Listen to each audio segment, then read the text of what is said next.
Polícia Nacional Timor-Leste PNTL captura suspeito na Inhat. Nibe envolve caso tuda malu entre grupo Iha Motaulum Becoradili. Porta-voz Polícia Nacional Timor-Leste, Superintendente Sefi Arnaldo de Aruzo, informa de neba jornalista Sira. E o quartel-geral PNTL Kaikole Dili, terça-feira Lorenço Loresimalo, fulan abril tinane. Hafoin assegura suspeito Sira. Entrega quedas para PNTL Esquadra Cristo Rei.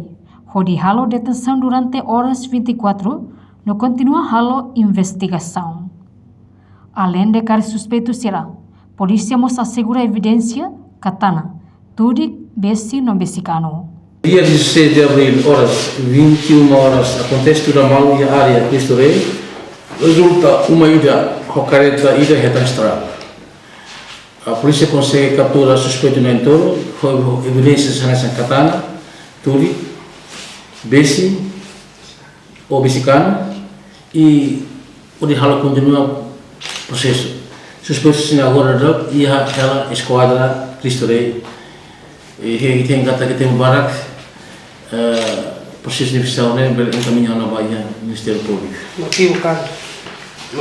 O motivo é se tudo mal dentro do grupo e está se rei do processo de investigação que foi em Belhatene, estamos saindo da cidade tudo mal.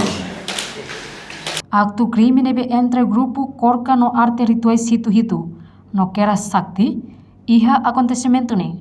Grupo arte marciais tudo tia vidro husi careta e nebe equipa conjunta usa. Reportagem Celeste de Jesus, Febriana dos Santos, Televisão Timor-Poço.